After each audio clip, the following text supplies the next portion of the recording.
എല്ലാവർക്കും ഒരിക്കൽ കൂടെ വന്ന് വളരെ പ്രത്യേകമായ ഒരു സാഹചര്യത്തിലാണ് ഈ വീഡിയോ ചെയ്യുന്നത്. ഞാനിപ്പോൾ കേരളത്തിൽ അങ്കമാലി എന്ന സ്ഥലത്താണ്. ഞങ്ങൾക്ക് വളരെ വേണ്ടപ്പെട്ട ഒരു വീട്ടിലാണിപ്പോൾ. ഈ വീഡിയോ ചെയ്യാനുള്ള ഒരു കാരണം, എന്റെ തൊട്ട് അടുത്തിരിക്കുന്ന ആൻഡ്രൂസ് അങ്കിളുടെ വൈഫ് മോളി ആന്റി ഞങ്ങളുടെ ലൈഫില് ഒരിക്കലും മറക്കുവാൻ പറ്റാത്ത, എന്നും ഓർക്കുന്ന ഒരു കുടുംബമാണ് ഈ കുടുംബം. പല അനുഭവങ്ങളും ഇവരുമായി കണക്ട് ചെയ്ത് പറയുമ്പോൾ വൈകാരികമായി വികാരഭരിതനാകുവാനായിട്ട് സാധ്യതയുണ്ട്. വളരെ ചുരുക്കം വാചകങ്ങളിൽ പറഞ്ഞ് ഞാൻ എന്റെ വാക്കുകൾ നിർത്താൻ ആഗ്രഹിക്കുന്നു. 1994-1995 ആ കാലഘട്ടത്തിൽ, ഇന്നേക്കൊരു 28-29-30 വർഷങ്ങൾക്ക് മുമ്പ് ഗുജറാത്തിൽ സഭാ ശുശ്രൂഷയിരിക്കുന്ന സമയം ഞാനും ഇന്നത്തെ വിശ്രമിക്കുന്ന എന്റെ വൈഫ് ജാനറ്റും ഞങ്ങളുടെ കുഞ്ഞുങ്ങൾ ജാസ്മിനും ജസനും വളരെ കൊച്ചു കുഞ്ഞുങ്ങളാണ്. ആ ഒരു 5-6 വർഷങ്ങൾ ഈ ആൻഡ്രൂസ് അങ്കിള് കേരളത്തിൽ നിന്ന്, എറണാകുളത്ത് നിന്ന് ലോഡുമായി വലിയ ട്രക്കില് ഗുജറാത്തിലേക്ക് വരും. എന്റെ ബോധ്യം ശരിയെങ്കിൽ മാസത്തിൽ 2 പ്രാവശ്യം വരും. ഞങ്ങൾ തമ്മിൽ പരിചയപ്പെട്ടതിന് ശേഷം 6-7 വർഷങ്ങൾ അടുപ്പിച്ച് എപ്പോൾ അദ്ദേഹം വന്നാലും ഞങ്ങളെ കാണാതെ പോകത്തില്ല. ഞങ്ങളെ കാണാൻ വരുന്നത് വെറുതെയല്ല. അരി, ഏത്തക്കൊല, വാഴക്കൊല, കപ്പ, ഉണക്കമീന്. മലയാളികളാണ് നമ്മളെ സംബന്ധിച്ച് ഉണക്കമീൻ എന്ന് പറയുമ്പോൾ ഇന്നും വായി വെള്ളം വരും. ഉണക്കമീന്, വാട്ടുകപ്പ, പച്ചക്കപ്പ, ചേമ്പ്, കാച്ചി, ചേന, ഇങ്ങനെയുള്ള സാധനങ്ങളുമായിട്ടാണ് വരുന്നത്. ഒരു ട്രിപ്പ് വരുന്നത് തന്നെ അടുത്ത ട്രിപ്പ് വരുന്നവരെ കഴിയാനുള്ള എല്ലാം കാണുന്നത്.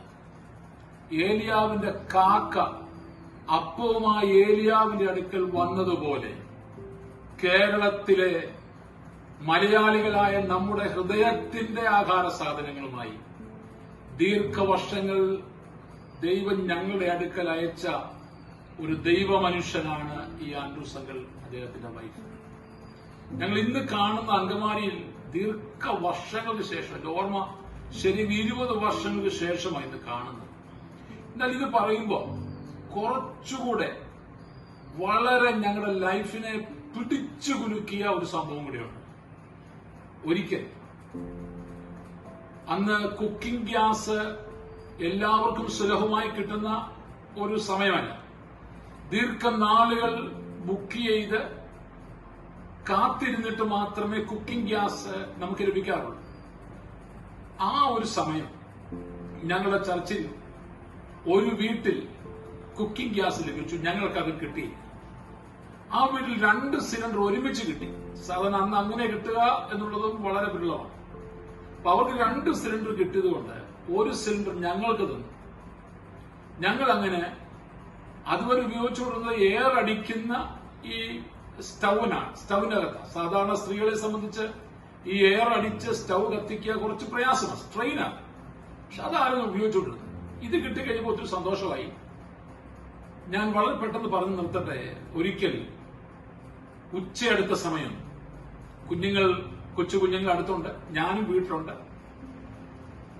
എന്റെ വൈഫ് വെള്ളം തിളപ്പിച്ച് അരി കഴുകി ഇടുവാൻ തുടങ്ങുമ്പോൾ ഞങ്ങൾക്ക് സിലിണ്ടർ ഷെയർ ചെയ്ത ആ സഹോദരിയുടെ വീട്ടിൽ അവരുടെ ഗ്യാസ് തീർന്നുപോയി. അവരോടി വന്ന് ഞങ്ങൾക്ക് തന്ന അവരുടെ ഈ ഗ്യാസ് സിലിണ്ടറും വാങ്ങിക്കൊണ്ട് പോകുവാനായിട്ട് വന്നു.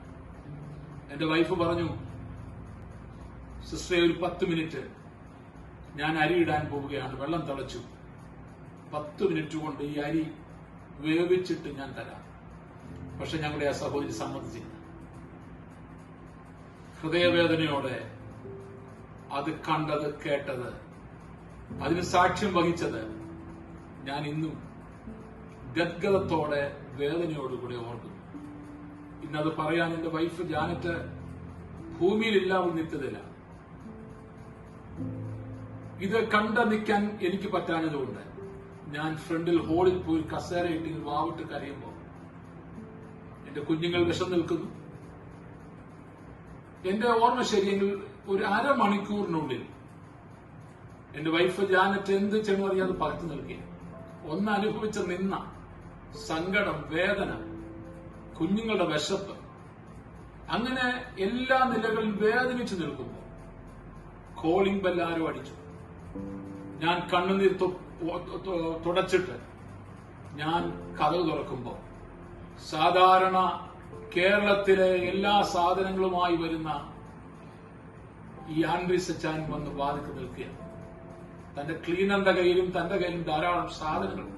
പക്ഷെ അന്ന് നടന്നൊരു അത്ഭുതം, സ്തോത്രം.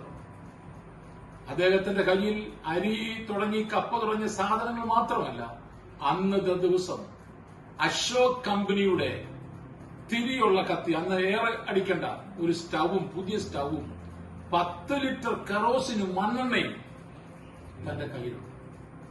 അതിനു മുമ്പും പിൻപും അത് ചെയ്തിട്ടില്ല. അന്ന് ഞങ്ങൾക്കത് വേണമായിരുന്നു.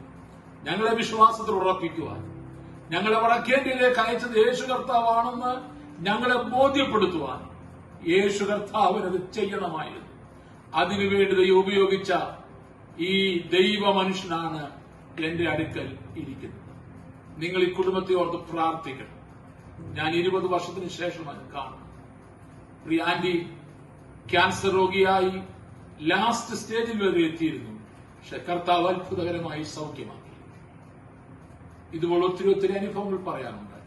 ഇതൊരു വീഡിയോ ഇറക്കുമ്പോ ഇത് കാണുന്ന, കേൾക്കുന്ന കർത്തൃവേദിയിൽ ഒരു പക്ഷെങ്കിൽ വേദനകളും നിന്ദകളും സഹിക്കുന്ന ധാരാളം പേർക്ക് ഒരു ഉത്തേജനമായി, ഒരു ബലമായി തീരും എന്നും കൂടെ ഞാൻ പ്രതീക്ഷിക്കുന്നു. കർത്താവ് നിങ്ങളെല്ലാവരെയും അനുഗ്രഹിക്കട്ടെ.